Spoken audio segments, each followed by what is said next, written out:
Students, आज के इस वीडियो लेक्चर में हम प्रैक्टिकल प्रॉब्लम से स्टार्ट करेंगे।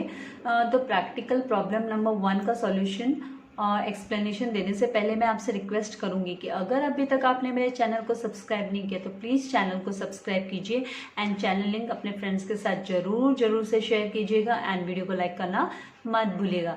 तो let's start with the practical sum number 1। Rajesh, Rakesh and Mahesh were equal partner. ये कौन थे? ये इक्वल पार्टनर्स का मतलब क्या आ जाता है कि मतलब 1:1 का रेशियो हो गया इनका जो प्रॉफिट शेयरिंग रेशियो है वो 1:1 का हो गया। तीनों भी इक्वली बांटेंगे on 31 March 2019। Their balance sheet दी हुई है 31 मार्च 2019 की। तो यहाँ पर balance sheet as on 31 March 2019। Liabilities के अंडर में हम सबसे पहले देख लेते हैं कि हमको बनाने क्या बोला है। तो यहाँ पे हम देखेंगे कि क्वेश्चन में हमें बोला कि prepare profit and loss adjustment account. हमें profit and loss adjustment account prepare करना है, पार्टनर्स कैपिटल अकाउंट प्रिपेयर करना है and balance sheet of the continuing firm की बैलेंस शीट हमें बनानी है, मतलब हमें न्यू बैलेंस शीट बनानी है। किसके डेथ के बाद? तो यहाँ पे देखिए क्वेश्चन में राजेश के डेथ के बाद कि हमें नई बैलेंस शीट बनानी है। तो इस तरीके से ये वाला हमें मतलब यहाँ पे हमें ओनली कैपिटल अकाउंट नहीं करना है, हमको बैलेंस शीट भी बनानी है। तो let's go through the amount. तो यहाँ पे लायबिलिटीज के अंडर में कैपिटल अकाउंट दिया हुआ है। तो राजेश, राकेश एंड महेश का जो 5 लाख, 2 लाख एंड 2 लाख बैलेंस दिया हुआ है कैपिटल बैलेंस, वो हम उनके कैपिटल अकाउंट में क्रेडिट कर देंगे। बाय बैलेंस ब्रॉट डाउन करके हम नोट डाउन करेंगे।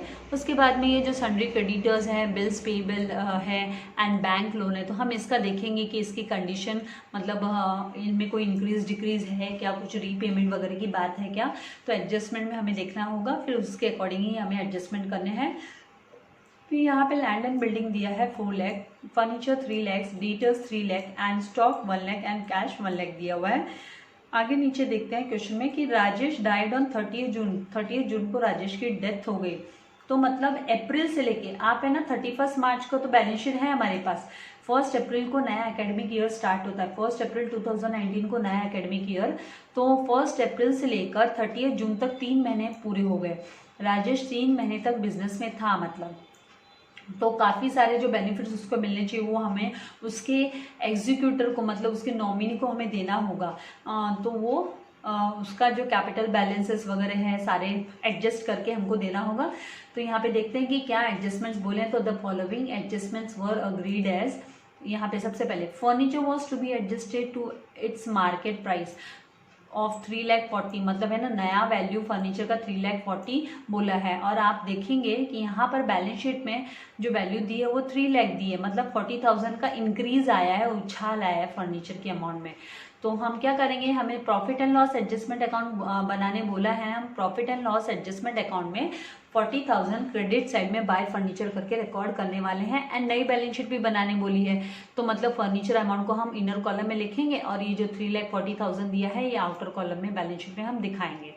फिर उसके बाद में यहाँ पे land and building was to be depreciated by 10%। Land and building के अमाउंट में डेप्रिसिएशन कैलकुलेट करना है। तो लैंड एंड बिल्डिंग का अमाउंट जो 4 लाख दिया वो हम इनर कॉलम में लिखेंगे बैलेंस शीट में, नई बैलेंस शीट में। एज वेल एज इसके ऊपर हम 10% का डेप्रिसिएशन जो 40,000 आएगा वो माइनस करने के बाद आउटर कॉलम में बैलेंस शीट में 3,60,000 जाएगा एंड 40,000 जो डेप्रिसिएशन है वो हमको profit and loss adjustment account बनाने बोला। तो उसमें हम डेबिट साइड में to land and building decrease होता है जब भी एसेट्स में, तो हम है ना उसे profit and loss adjustment account, उसको हम रीवैल्यूएशन अकाउंट भी बोलते हैं, उसके डेबिट साइड में हम दिखाएंगे।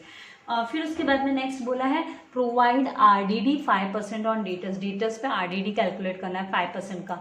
तो जब भी आरडीडी आपको क्रिएट करने बोलते हैं, कैलकुलेट करने बोलते हैं, तो मतलब वो जितना आरडीडी हम कैलकुलेट करेंगे वो profit and loss adjustment account के डेबिट साइड में तो जाएगा ही जाएगा। उसके साथ साथ वो किस पे कैलकुलेट हो रहा है, डेटर्स पे। तो डेटर्स पे कैलकुलेशन होने के बाद में डेटर्स का अमाउंट कम हो जाएगा, तो आउटर इसके अमाउंट को हम इनर कॉलम में लिखेंगे। डेटर्स के अमाउंट को 3 लाख को इनर कॉलम में लिखेंगे और आउटर कॉलम में जब है ना आरडीडी माइनस करने के बाद 5% का आरडीडी माइनस करने के बाद का अमाउंट हम लिखने वाले हैं। फिर यहाँ पे 4th एडजस्टमेंट बोला है कि the profit up to the date of death of mister Rajesh. Mister Rajesh की डेथ तक का जो है प्रॉफिट है वो is to be calculated on the basis of last year's profit, वो लास्ट ईयर के प्रॉफिट के बेसिस पे विच वॉज 1,80,000। तो यहाँ पे हमको कोई एवरेज वगैरह नहीं निकालना है, यहाँ पे 1,80,000 दिया है, इसके ऊपर हमको है ना उसके डेथ तक का हमको कैलकुलेट करना है। तो इसका मतलब 1,80,000 मल्टीप्लाई बाय हम 1/3, क्योंकि उसका हिस्सा एक हिस्सा उसका है तो 1/3 एंड मल्टीप्लाई बाय 3/12 करके हम उसका जो शेयर है यहाँ पे प्रॉफिट एंड लॉस सस्पेंस का, ये वाला जो शेयर होगा कभी भी वो प्रॉफिट एंड लॉस सस्पेंस का है, क्योंकि वो 3 महीने तक बिजनेस में था। तो अंदाजा लगाते हैं कि कितना प्रॉफिट हुआ होगा, तो लास्ट ईयर के प्रॉफिट के बेसिस के ऊपर से, लास्ट ईयर्स के प्रॉफिट के बेसिस पे निकालने बोला गया है, तो हम वो कैलकुलेट करेंगे और हम इसको प्रॉफिट एंड लॉस एडजस्टमेंट करके हम इसके कैपिटल अकाउंट के अंडर में, किसके, राजेश के कैपिटल अकाउंट के अंडर में दिखाने वाले हैं by profit and loss suspense account करके, एज वेल एज हम बैलेंस शीट में एसेट्स के अंडर भी उस अमाउंट को दिखाएंगे। उसके बाद हमको क्या करना है, हमको प्रॉफिट एंड लॉस एडजस्टमेंट, सारे एडजस्टमेंट होने के बाद profit and loss adjustment account को क्लोज करना है और जो भी प्रॉफिट या लॉस है वो पार्टनर्स के अमंग इक्वली डिस्ट्रीब्यूट करना है एंड उसके बाद में उनके कैपिटल अकाउंट में हमको क्रेडिट कर देना। और फिर पार्टनर्स कैपिटल अकाउंट जब हम क्लोज करेंगे तो हम राजेश का जो कैपिटल बैलेंस आएगा, बैलेंस वो हमको उसके एग्जीक्यूटर हम लिखेंगे, राजेश एग्जीक्यूटर्स लोन अकाउंट करके हमको दिखाना होगा।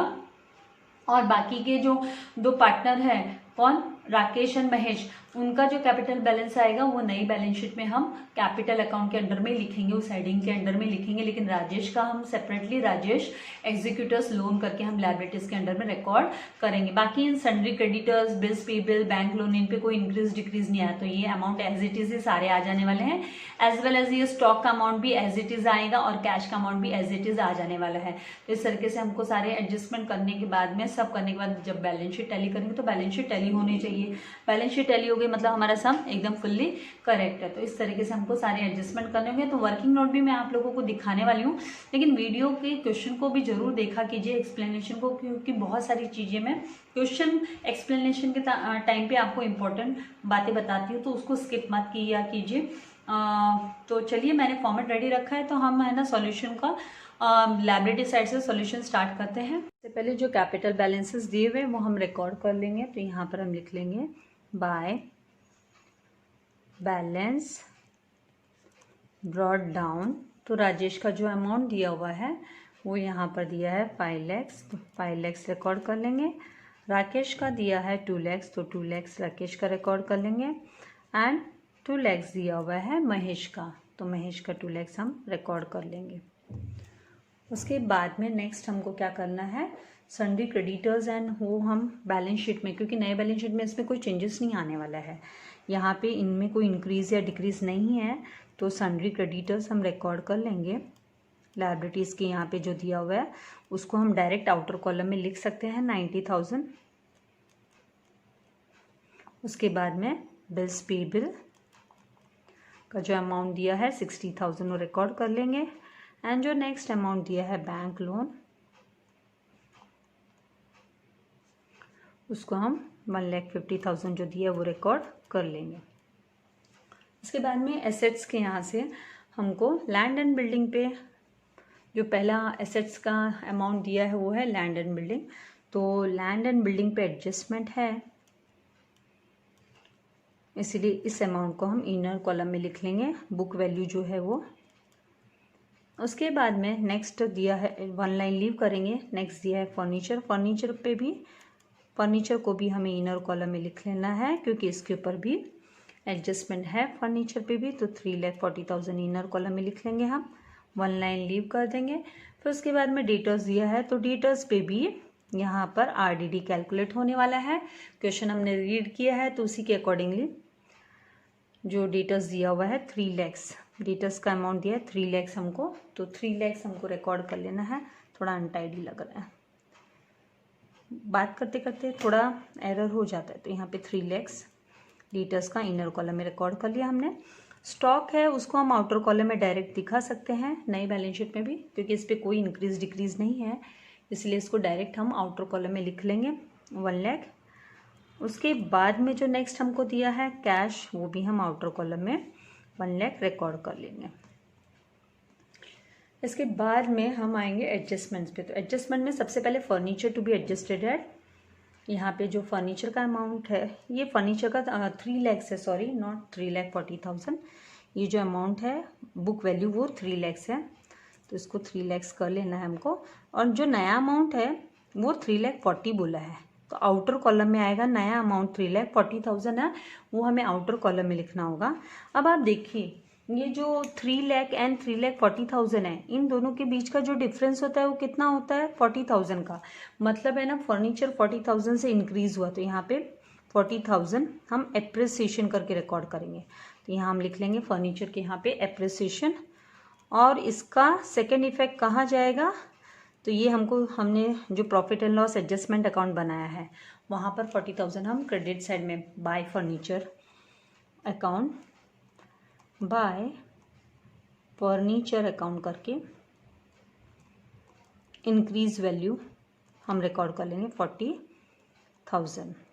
इसके बाद में नेक्स्ट हमको क्या करना है, जो दिया हुआ है वो लैंड एंड बिल्डिंग डेप्रिशिएटेड बोला है, तो लैंड एंड बिल्डिंग पे हमको डेप्रिसिएशन कैलकुलेट करना है 10% का। तो माइनस, डेप्रिसिएशन कभी भी माइनस होता है, मतलब वैल्यू डिक्रीज हो गई डेप्रिसिएशन।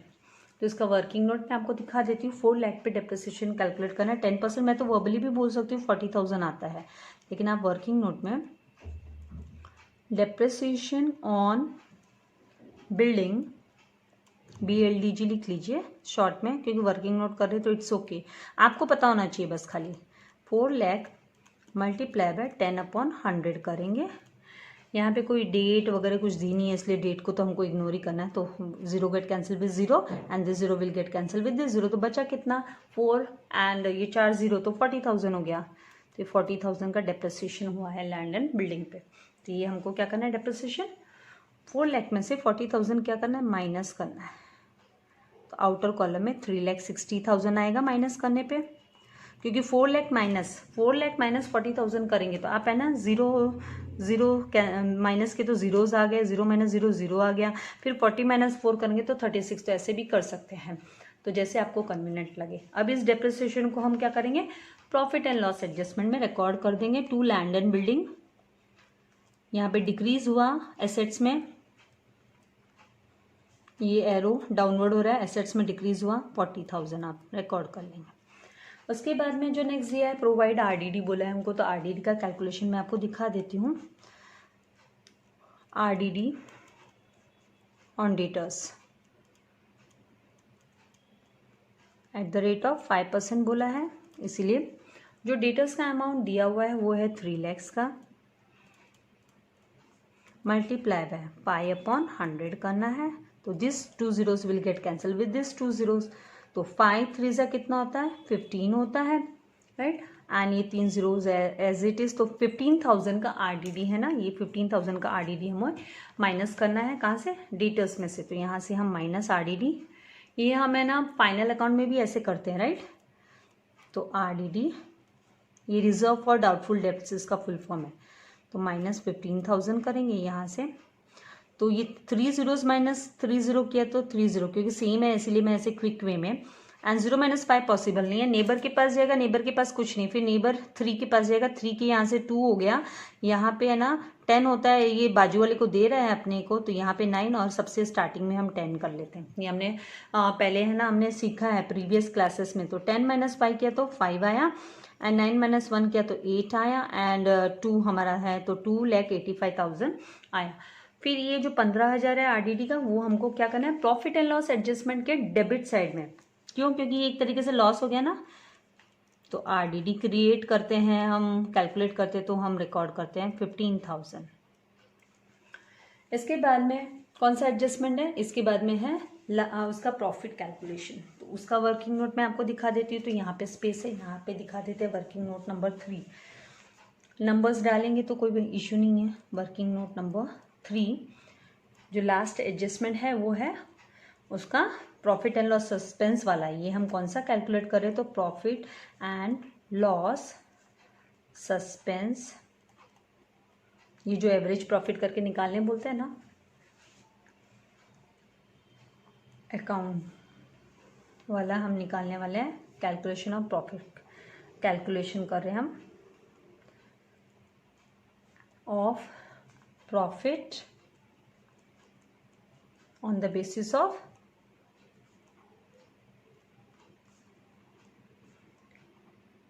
last year's profit और कितने महीने के लिए? फॉर 3 months, क्योंकि 30 जून तक, फॉर 3 months। तो ये 3 months कैसे पता चलता है? तो जब हम 1 अप्रैल 2019 से कैलकुलेट करते हैं 30 जून तक, तो 3 महीना हो जाता है। तो 3 महीने का ही हम कैलकुलेट करेंगे, ठीक है। तो यहाँ पर किसकी डेथ हो रही है? राजेश की। तो राजेश, और यहाँ पे इक्वल पार्टनर है वो लोग, राजेश शेयर। तो राजेश का ही शेयर निकाल रहे हैं हम खाली, बाकी लोगों को नहीं देना है। ये याद रखना है, खाली डेथ होता है ना जिस पार्टनर की, क्योंकि अब वो है ना बिजनेस में नहीं है, तो 3 महीने का जस्ट एक एस्टिमेटेड कैलकुलेट करके दिया जाता है इसे। तो यहाँ पे राजेश, ये डिसीज्ड पार्टनर है, डिसीज्ड, जिसकी डेथ हो जाती है उसी को दिया जाता है। Only given to deceased partner, आप लिख सकते हो only given to deceased partner.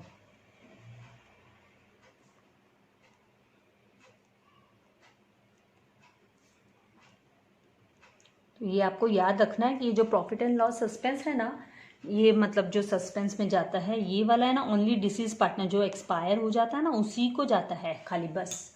यहाँ पर क्यों, अगर किसी के माइंड में क्वेश्चन आ रहा है मिस ऐसा क्यों, तो ऐसा क्यों, क्योंकि ये अब बिजनेस में नहीं रहने वाला है, ये बस बिजनेस से हट रहा है, नई बैलेंस शीट बनने वाली है। बाकी जो रिमेनिंग राकेश एंड महेश है वो बिजनेस को कंटिन्यू करने वाले हैं, इसीलिए ये तो एक्सपेक्टेड प्रॉफिट है ना, जस्ट एस्टिमेट निकाला गया है। तो 1,80,000 माइनस यहाँ पे इसका जो शेयर है वो कितना है? 1/3, 1/3, इक्वल रेशियो है ना, 1/3 एंड मल्टीप्लाई बाय 3/12 करना है, क्योंकि ये कितने महीने के लिए? तो ये यहाँ पे 3 months के लिए खाली ये बिजनेस में है करके हमको कैलकुलेट करना है। तो यहाँ पर 3 1 3 कैंसिल, 3 1 3 कैंसिल हो गया। एंड यहाँ पर जब हम कैलकुलेट करेंगे, तो ये जब आप कैलकुलेट करोगे अभी यहाँ पे, तो 12 के टेबल में 1,80,000 सॉरी 1,80,000 नहीं आता, 180 नहीं आता है। अगर आपको चाहिए तो आप साइड में पेंसिल से ऐसे करके देख सकते हो, मैं तो डायरेक्ट भी बता सकती हूँ, मुझे कोई इश्यू नहीं है। तो 12 1 12 करके ले लोगे आप, तो 1 कितना बचा? 8 - 2 किया तो 6, और ये 0 नीचे आ जाएगा तो 60। 12 5 कितना होता है? 60, तो ऊपर आ गया 5 क्वेश्चन में, -0, और ये जो 3 0 है ना अनयूज्ड बच जाते हैं ना, अनयूज्ड 0, ये हमें ऊपर इनको दे देना है, 15 को दे देना है। तो ये 15,000, तो इसका जो प्रॉफिट एंड लॉस सस्पेंस करके रिकॉर्ड करेंगे हम 15,000। तो ये रिकॉर्ड कहाँ होगा? इसकी कैपिटल अकाउंट में हमको इसे ट्रांसफर कर देना है, इसकी कैपिटल अकाउंट में चला जाएगा। तो यहाँ पे क्रेडिट करना है मतलब, तो यहाँ पे by profit and loss suspense account, और किसके? राजेश के। तो यहाँ पर हम 15,000 क्रेडिट कर देंगे राजेश के अकाउंट में। बाकी 2 पार्टनर को नहीं आने वाले, वो लोग कंटिन्यू करने वाले हैं। तो जस्ट एक अंदाजा लगा के प्रॉफिट दिया गया, भाई 3 महीने का तेरा हिसाब किताब चुकता करना है, तेरे एग्जीक्यूटर को देना है करके, ठीक है, इस तरीके से। उसके बाद में कोई एडजस्टमेंट नहीं बचा है, इसीलिए हमको प्रॉफिट एंड लॉस एडजस्टमेंट को, रीवैल्यूएशन अकाउंट को क्लोज कर देना है। इसको हम रीवैल्यूएशन अकाउंट भी बोलते हैं, राइट। तो यहाँ पे 40,000, यहाँ पे देखिए 40,000 प्लस 45,000 कितना होता है? तो ये आ जाएगा 55,000। आपका डेबिट बैलेंस हो रहा है, डेबिट साइड मोर हो रहा है, तो 55,000, ठीक है। तो यहाँ पे डेबिट साइड मोर होना मतलब लॉस हो रहा है, profit and loss adjustment account से आपको लॉस मिल रहा है। तो यहाँ पे 55,000, बैलेंसिंग फिगर कितना होगा? तो 0, ये 0 - 0 0, 0 - 0 0 एंड 0 - 0 0 रिवर्स जा रही में, 5 - 0 किया तो 5 एंड 5 - 4 किया तो 1, तो ये डिफरेंस आया 15,000 का। और ये तीनों भी पार्टनर को बाय पार्टनर्स कैपिटल अकाउंट, तीनों भी पार्टनर को चला जाएगा, क्योंकि यहाँ पे तीनों भी पार्टनर का कैपिटल अकाउंट बनाया हमने। ये लॉस ट्रांसफर हो जाएगा। तो यहाँ पे राजेश और इक्वली सबको हिस्सा मिलने वाला है, इक्वल यहाँ पे, क्योंकि वो इक्वल के इक्वल भागीदार है, बिजनेस में लॉस के भी भागीदार इक्वल है तो प्रॉफिट के भी भागीदार वो इक्वल ही है, तो महेश। तो 15,000 को आप क्या करोगे, प्रॉफिट एंड लॉस एडजस्टमेंट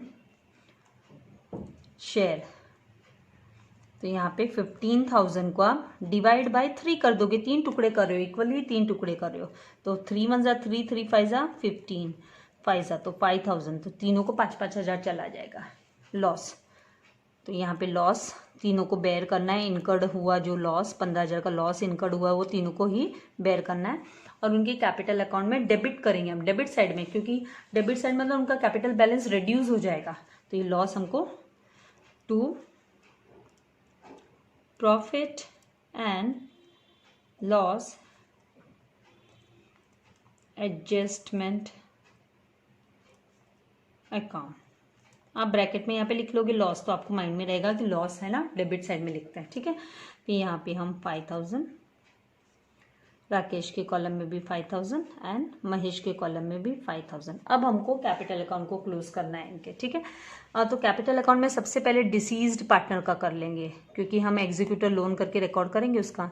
तो यहाँ पे राजेश डिसीज्ड पार्टनर, यहाँ पे 5,000 है डेबिट साइड में, और क्रेडिट साइड में 5,15,000, तो क्रेडिट बैलेंस है 5,15,000। तो राजेश के कॉलम में डेबिट साइड में भी टोटल कॉलम में हम 5,15,000 लिखेंगे। उसके बाद में यहाँ पे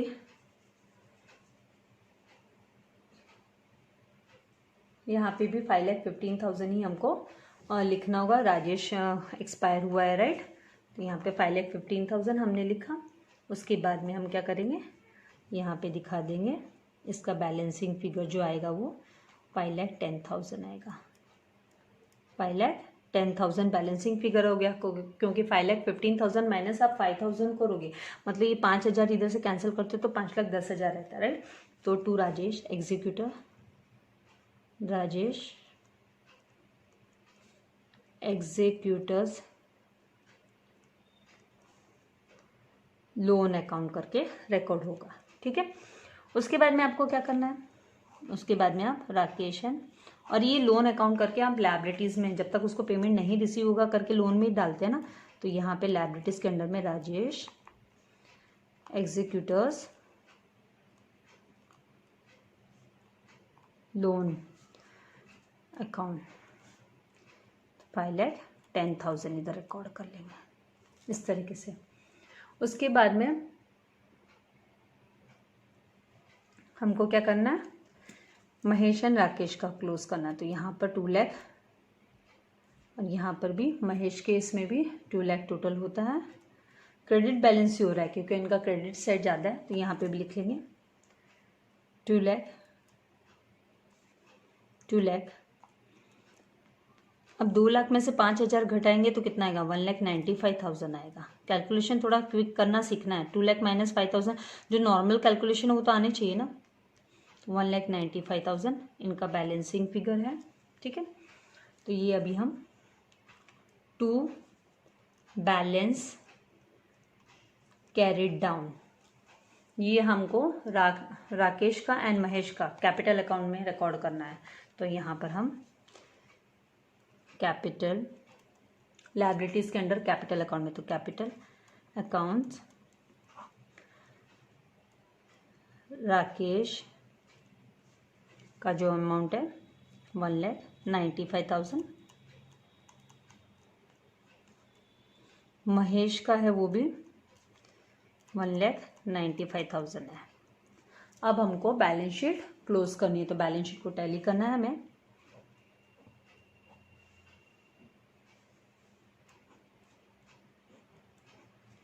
यहाँ पे 0 0 0 5 + 5 10 10 + 0 0 लिखेंगे।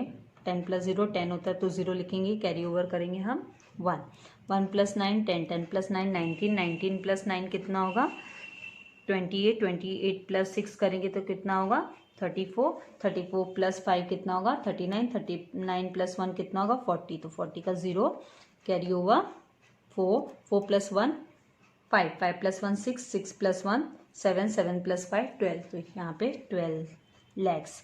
आपको याद रखना है कि टेक्स्ट बुक में आपका जो अमाउंट दिया ना 12,90,000 वो प्रिंटिंग एरर है, 12 लैक्स ही आएगा टोटल, ठीक है। फिर यहाँ पर हमने सब रिकॉर्ड किया हुआ है, ये टोटल करेंगे क्विकली। 0 सेम अमाउंट आना चाहिए। आपको डाउट होता है पहले पेंसिल से करो। 0 मैंने स्टार्टिंग में आप लोगों को पेंसिल कैलकुलेशन बताया भी, 0 0 यहाँ पे आ गया। यहाँ पे से कुछ जो है हमने प्रॉफिट एंड लॉस सस्पेंस का रिकॉर्ड नहीं किया। देखिए यहाँ पे अभी मैं आपको दिखा रही हूँ कि एक अमाउंट गायब है, दिख रहा है कि हाँ कुछ तो अमाउंट मिसिंग है। तो यहाँ पे ये जो प्रॉफिट एंड लॉस सस्पेंस वाला है ना, एसेट्स में भी लिखना होता है, इसका सेकंड इफेक्ट नहीं दिखा है। हमने यहाँ पे कैलकुलेशन किया था, 15,000 आया था राजेश का शेयर, वो है ना प्रॉफिट एंड लॉस सस्पेंस करके हमको एसेट्स में भी लिखना होता है। तो हम यहाँ पे लिखेंगे प्रॉफिट एंड लॉस। तो कभी कभी हम जब क्वेश्चन को देखते हैं ना तो हमको फिर पता चलता है, तो हमको देखना होता है घूम के कि कौन सा अमाउंट नहीं लिखा है, ठीक है। तो यहाँ पे 15,000 अब हमारा अमाउंट आएगा। यहाँ से चालू करते हैं। 5 + 5 10, 10 का 0 कैरी ओवर 1, 1 + 6 कितना होता है 7, 7 + 4 11, 11 प्लस यहाँ पर 8 तो 19, 19 + 1 20, 20 का 0 कैरी ओवर 2, 2 + 3 5, 5 + 3 8, 8 + 2 10, 10 + 1 11, 11 + 1 12, तो 12। तो इस तरीके से 12 लाख आ गया। तो इस तरीके से हमारा सम कंप्लीट हो गया। तो आई होप आपको समझ में आ रहा है। आपको चाहिए तो आप इसके स्क्रीनशॉट ले सकते हो। यहाँ पे वर्किंग नोट का भी दिखा देती हूँ आपको, ये स्क्रीनशॉट आप ले सकते हो चाहिए तो क्वेश्चन का। यहाँ पर profit and loss adjustment account का और ये जो working profit and loss adjustment का आराम से ले लीजिए स्क्रीनशॉट। उसके बाद ये वर्किंग नोट का स्क्रीनशॉट ले लीजिए एंड पार्टनर्स कैपिटल का डेबिट साइड स्क्रीनशॉट, ये क्रेडिट साइड का आप ले सकते हो। तो आई होप आपको एक्सप्लेनेशन समझ में आया है। जल्दी से जल्दी आपका सिलेबस कवर अप करने देखूंगी।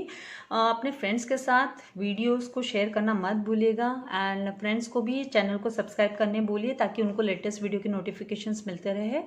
एंड वीडियो को लाइक करना मत भूलिएगा, प्लीज़ प्लीज़ लाइक कीजिए एंड ज़्यादा से ज़्यादा लोगों के साथ शेयर कीजिए। God bless you all dear students.